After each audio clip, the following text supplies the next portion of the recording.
A very warm welcome. आप सभी का स्वागत करती हूं भारत 24 पर। मैं हूं आपके साथ Purnima Mishra. What is success? Success is when we don't self doubt. आज का नया भारत ऐसा ही है। आज हमें कोई देश लेक्चर नहीं देता, बल्कि हमसे लेसन्स लेता है। आज कोई hit and run expert Bharat पर कुछ भी बोलने से पहले 100 बार सोचता है। आज दुनिया के तमाम देश हमारी ग्रोथ स्टोरी के डॉक्यूमेंट्स को गैदर कर रहे हैं, beat manufacturing, beat pharma, beat electronic sector. दुनिया में हर जगह भारत का मार्केट है और इसी बीच हमने एक मार्केट ऐसा भी बनाया जिसका नेट प्रॉफिट हमें प्रेफरेंस देता है। सुपर पावर्स के ब्लॉक में यह मार्केट है हथियारों का मार्केट, जहां पर अब तक अमेरिका, रूस और फ्रांस जैसे देशों का दबदबा था, लेकिन अब इस मार्केट में भारत भी आ चुका है।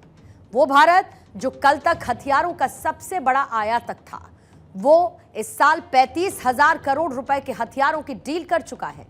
अब दुनिया में सुरक्षा मेड इन इंडिया हथियार करेंगे और कहते हैं ना, जहां पर राम है वहां अयोध्या, और जहां पर सेना है वहां पर सुरक्षा है, और सेना है तो देश सुरक्षित है। लेकिन भारतीय सेना है तो दुनिया सुरक्षित है, क्योंकि भारतीय सेना वसुदैव कुटुंबकम की भावना को साकार करती है।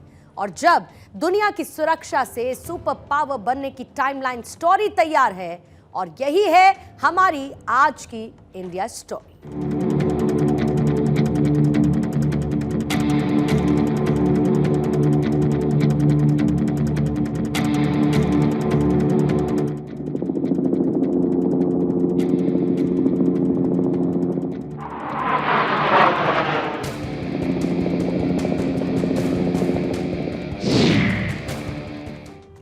दुनिया में हथियारों के बाजारों में भारत एक बहुत बड़ा प्लेयर बन चुका है और पिछले साल भारत ने करीब 21,000 करोड़ रुपए के हथियार दूसरे देशों को बेचे हैं।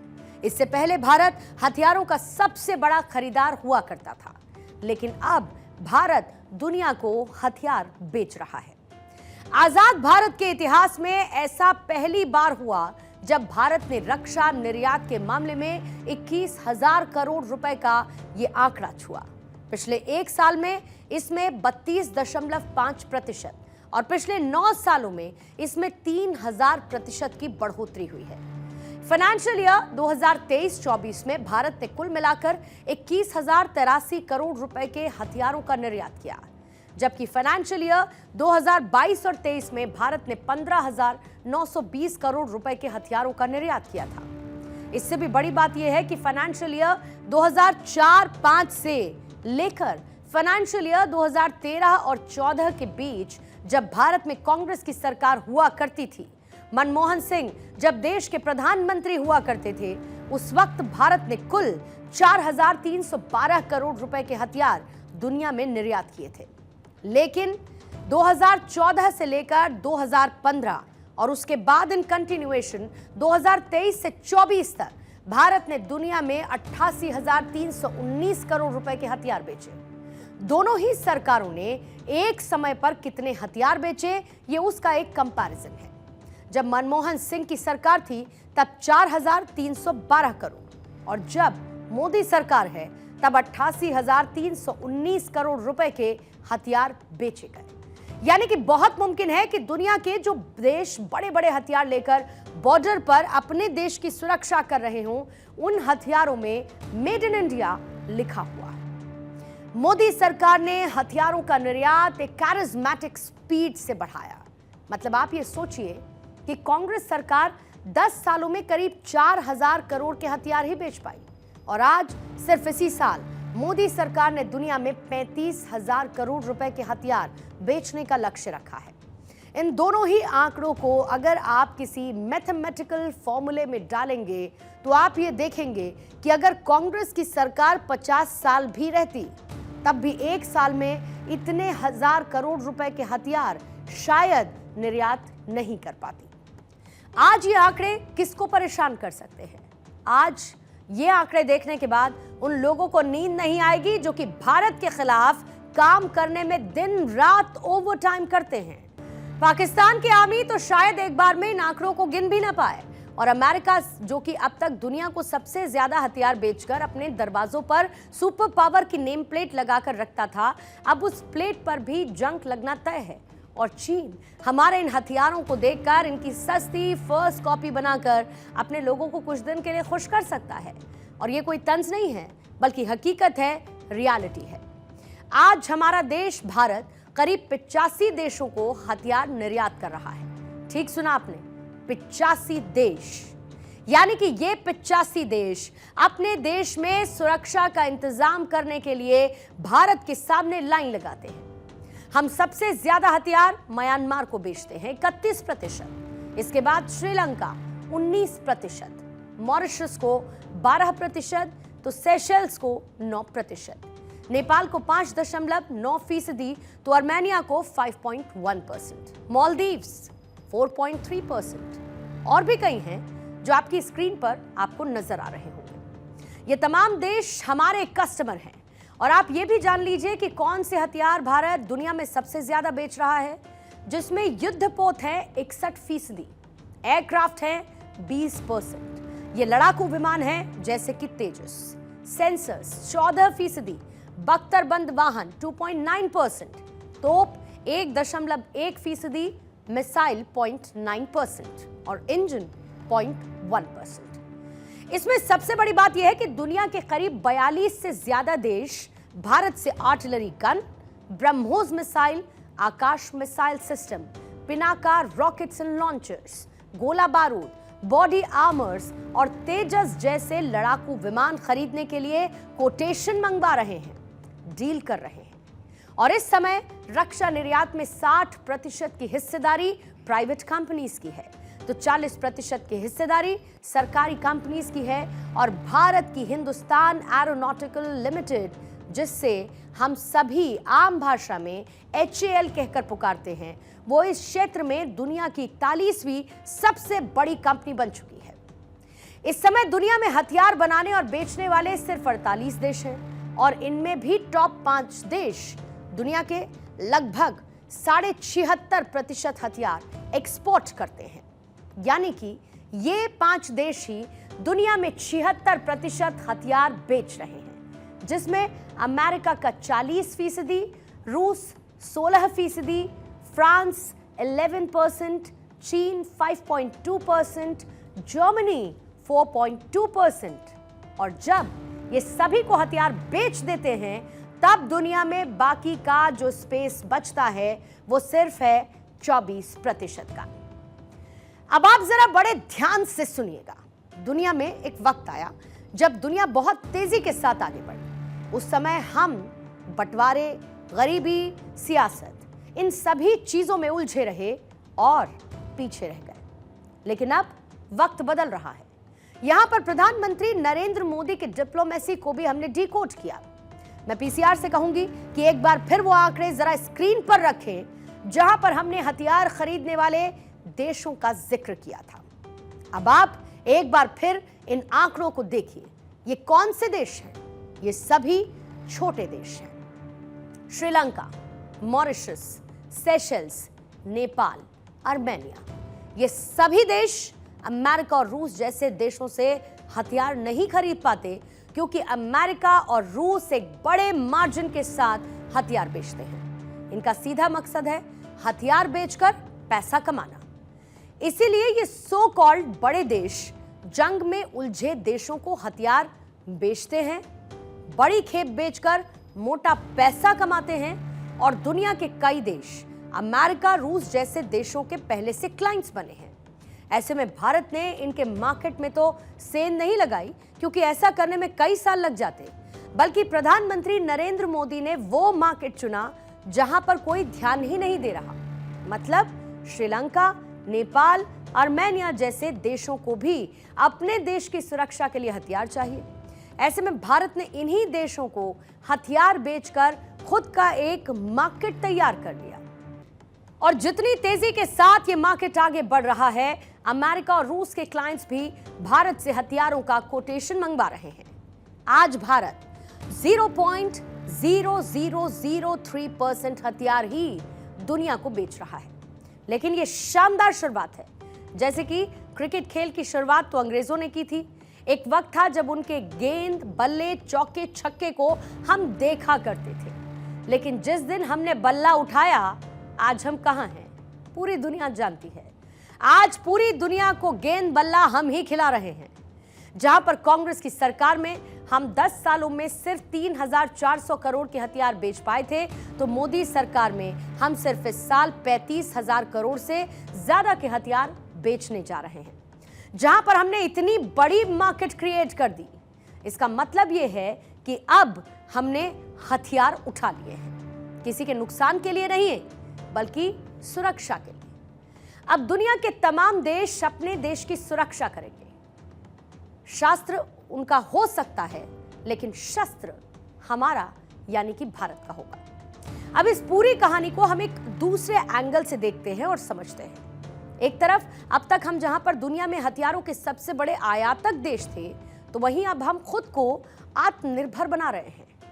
सिप्री की रिपोर्ट क्या कहती है? वो ये कहती है कि भारत ने साल 2018 से 2022 के बीच 11% हथियार खरीदे, यानी कि आयात की।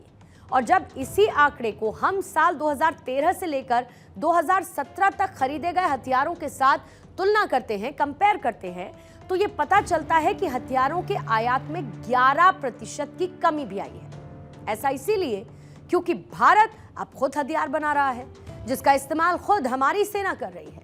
यानी कि आज हम अपने हथियार खुद बना रहे हैं, दूसरे देशों के साथ डील करते हुए उनको हथियार बेच रहे हैं। मतलब अब वो वक्त आया जब भारत हथियारों के लिए दूसरे देशों पर निर्भर कभी हुआ करता था। प्रधानमंत्री नरेंद्र मोदी के नेतृत्व वाली कैबिनेट कमेटी ऑन सिक्योरिटी यानी कि सीसीएस ने स्वदेशी स्टेल्थ फाइटर जेट को मंजूरी दे दी। 5वीं पीढ़ी का यह विमान एडवांस मीडियम कॉम्बैट एयरक्राफ्ट यानी कि एमका प्रोग्राम के तहत बनेगा और इसके लिए 15,000 करोड़ रुपए अप्रूव किए गए हैं। इसके बनने से चीन और पाकिस्तान की हालत खराब हो जाएगी। बीते 10 वर्षों में भारत ने अपना लड़ाकू हवाई जहाज बनाया है। भारत ने अपना एयरक्राफ्ट कैरियर बनाया है। C-295 ट्रांसपोर्ट एयरक्राफ्ट भारत में बनाए जा रहे हैं। आधुनिक इंजन का निर्माण भी भारत में होने वाला है। और आप जानते हैं, कुछ दिन पहले ही कैबिनेट ने एक और बड़ा फैसला लिया है। अब 5th जनरेशन लड़ाकू विमान भी हम भारत में ही डिजाइन, डेवलप और मैन्युफैक्चर करने वाले हैं। एमका यानी कि एडवांस्ड मीडियम कॉम्बैट एयरक्राफ्ट, जिसके आने के बाद दुनिया में भारत की थाक देख पड़ोसी चीन को शायद विस्तारवाद के सपने आने बंद हो जाएंगे। अमेरिका और रूस भारत को हथियार बेचने की नहीं, भारत से हथियार खरीदने की सोचने लगेंगे, क्योंकि अब भारत ने करवट ले ली है। अब भारत बनाने में विश्वास करता है और बनकर दिखाता भी है, और इसीलिए भारत का डंका सारी दुनिया में बज रहा है। अब आपको यह बताती हूं कि एमका की ताकत क्या है। एडवांस मीडियम कॉम्बैट एयरक्राफ्ट यानी कि AMC, इसका पहला प्रोटोटाइप 2026 तक सामने आ जाएगा और इसमें जनरल इलेक्ट्रिक 414 GE 414 के 2 इंजन लगे हुए हैं। एमका आने से चीन, रूस और अमेरिका जैसे देशों की श्रेणी में भारत भी शामिल हो जाएगा। एमका के आने के बाद भारतीय वायुसेना की ताकत कई गुना बढ़ जाएगी, तो आपको इसकी खासियत भी जाननी चाहिए।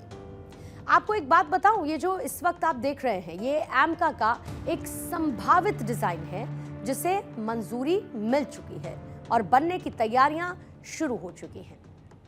AMC अमेरिकी F-35 और रूस के Su-57 को कड़ी टक्कर देगा। अभी फ्रांस से मंगाए गए 4.5 पीढ़ी के जेनरेशन के राफेल फाइटर जेट है। एमका में आधुनिक डिस्प्ले और कमांड कंट्रोल होगा। एमका में 14 हाई पॉइंट्स होंगे और इसमें 23 मिलीमीटर की GSH-23 कैनन लगी होगी। AMCA में S8 रॉकेट पॉड, अस्त्र मार्क 1, 2, 3, हवा से हवा में मार करने वाली NG-CCM मिसाइल, ब्रह्मोस NG, हवा से जमीन पर मार करने वाली रुद्र मिसाइल लगाई जाएगी। इसका कॉकपिट मैन मशीन इंटरैक्शन पर आधारित होगा ताकि पायलट का वर्कलोड कम हो सके। AMCA अधिकतम 65,000 फीट की ऊंचाई तक जाएगा। AMCA भारतीय वायुसेना और भारतीय नौसेना के लिए बनाया जाएगा। इंडियन एयरफोर्स AMCA की 7 स्क्वाड्रन बनाने की योजना बना रहा है और पहले वर्जन के बाद AMCA मार्क 2 और भी ताकतवर होगा। AMCA मार्क 2 में जॉइंट वेंचर इंजन लगाने की प्लानिंग है। अभी रुकिए, अभी तो आपको और भी गर्व महसूस होगा। AMCA दुनिया के सबसे ताकतवर माने जाने वाले अमेरिका के फाइटर जेट को पीछे छोड़ देगा। मतलब सिर्फ इसी का जलवा होगा। आपको दुनिया के सबसे खतरनाक और AMCA की ताकत की तुलना करके आइए दिखाती हूं। AMCA अमेरिका के सबसे खतरनाक F-35 को स्पीड में पछाड़ देगा, तो AMCA की अधिकतम स्पीड 2633 किलोमीटर प्रति घंटे की होगी। वहीं F-35 की मैक्सिमम स्पीड सिर्फ 2000 किलोमीटर पर आवर है। AMCA रेंज में भी अमेरिकी F-35 से ज्यादा होगा। AMCA की रेंज 3240 किलोमीटर होगी, तो अमेरिकी F-35 की 2800 किलोमीटर सिर्फ। AMCA की कॉम्बैट रेंज 1620 किलोमीटर होगी, तो F-35 की कॉम्बैट रेंज 1239 किलोमीटर की है। भारतीय लड़ाकू विमान 57.9 फीट लंबा होगा, जबकि F-35 सिर्फ 51.4 फीट लंबा है। AMCA का विंग स्पैन 36.6 फीट का होगा, जबकि F-35 का 35 फीट ही है। AMCA की ऊंचाई 14.9 फीट की होगी, जबकि F-35 की 14.4 फीट है। AMCA सिर्फ एक मामले में F-35 से पीछे दिखता है और वो है उसकी इंजन कैपेसिटी, यानी कि ईंधन की क्षमता। भारतीय विमान में 6500 किलोग्राम फ्यूल आएगा, जबकि अमेरिकी फाइटर में 8275 किलोग्राम फ्यूल आता है। लेकिन इसकी जितनी खूबियां हैं, फिलहाल तो किसी के पास नहीं। आने वाले 3 सालों में भारत ही पहला देश होगा जिसके पास इतनी खूबियां, इतने एडवांस फीचर वाला और इतना शक्तिशाली लड़ाकू विमान होगा। हमारा AMCA फायर है, जिसका तहलका दुनिया में मचने वाला है। भारतीय वायुसेना के रक्षा खजाने में अब तक ऐसी मिसाइल शामिल हो चुकी है जो कि सीमा पार किए बिना ही पाकिस्तान को तहस नहस कर सकती है। Israeli air launched ballistic missile ALBM, crystal mess और क्रिस्टल मेस 2 के सफल परीक्षण ने चीन और पाकिस्तान की नींद उड़ा दी है। इस मिसाइल के भारत में बनने से फायदा यह होगा कि अपनी सेना को यह मिसाइल आसानी से मिल जाएगी, विदेश से मंगाने का खर्च बचेगा और यह मिसाइल दुश्मन टारगेट को बिना उसके करीब पहुंचे ही हिट कर सकती है। यानी कि भारतीय वायुसेना के फाइटर जेट बिना दुश्मन के इलाके में पहुंचे वहां के टारगेट्स को हिट कर सकते हैं। क्रिस्टल मेस 2 मिसाइल हवा से सतह पर मार करने वाली बैलिस्टिक मिसाइल है। लगातार मूव कर रहे टारगेट को भी मार गिराती है। लंबी दूरी के रडार एयर डिफेंस सिस्टम को भी नष्ट कर सकती है। 250 किलोमीटर टारगेट को ध्वस्त कर सकती है। 340 किलोग्राम वजन का वॉरहेड ले जाने की इसमें क्षमता है। बंकर्स को उड़ाने वाले हथियार भी ले जा सकती है। सुखोई फाइटर जेट के साथ मिसाइल का कॉम्बिनेशन खतरनाक है। मिसाइल का वजन 1360 किलोग्राम का है। दिन और रात कभी भी हमला कर सकती है। आधुनिक एयर डिफेंस सिस्टम को नष्ट कर सकती है और इसे पुराने और नई पीढ़ी के लड़ाकू विमान से आसानी से फायर किया जा सकता है। अगर बालाकोट एयर स्ट्राइक के समय भारत के पास यह मिसाइल होती तो पुलवामा हमले का बदला लेने के लिए सीमा पार करने की जरूरत नहीं होती। 250 किलोमीटर रेंज की यह मिसाइल देश में रहकर ही पाकिस्तान के कई इलाकों को उड़ा सकती है। ये भारत के पास मौजूद क्रिस्टल मेस 1 से बिल्कुल अलग है और अब वायुसेना मेक इन इंडिया कैंपेन के तहत इजरायल से ली गई मिसाइल प्रणाली का इस्तेमाल करके बड़े स्तर पर इसका प्रोडक्शन शुरू करने जा रही है। इस मिसाइल को Su-30 MKI, Miraj 3, Miraj F1, चीता और Su-24 पर लगाया जा सकता है। इसके अलावा क्रिस्टल मेज मिसाइल को MiG-29, Su-27/30, मिराज 2000 और टॉर्नेडो के साथ भी इंटीग्रेट किया जा सकता है। साल 2019 में पुलवामा हमले की जवाबी कार्रवाई ने भारत ने पाकिस्तान के बालाकोट पर एयर स्ट्राइक कर आतंकी संगठन जैश-ए-मोहम्मद के ट्रेनिंग कैंप्स का खात्मा कर दिया था। इस हमले के लिए वायुसेना के जवानों को लाइन ऑफ कंट्रोल को पार करना पड़ा था, लेकिन उस समय क्रिस्टल मेज 2 अगर वायुसेना के पास होती तो ये भारत से ही पाकिस्तान में तबाही मचा देती। बालाकोट जम्मू कश्मीर के उरी से 81 किलोमीटर और लाइन ऑफ कंट्रोल से 50 किलोमीटर की दूरी पर है। इस रेंज में मौजूद लक्ष्यों को क्रिस्टल मेज 2 मिसाइल से निशाना बनाया जा सकता है। Let me summarise this whole topic for you. आज भारत हथियार बना रहा है, भारत हथियार बेच भी रहा है। आज दुनिया के कई देशों में मेड इन इंडिया हथियार उनकी सुरक्षा कर रहे हैं, लेकिन हम ये हथियार किसी देश को जंग में झोंककर या उन देशों का फायदा उठाकर उन्हें बड़े दामों पर नहीं बेचते, बल्कि हम ये हथियार दुनिया के कई देशों को उनकी सुरक्षा के लिए बेच रहे हैं। इससे एक तरफ इंडिया की इकोनॉमी को जबरदस्त बूस्ट मिलता है, तो वहीं इससे हमारा कॉन्फिडेंस भी बढ़ता है। मतलब ये this new India is confident and this confidence comes from growth, and this growth story is India's new story.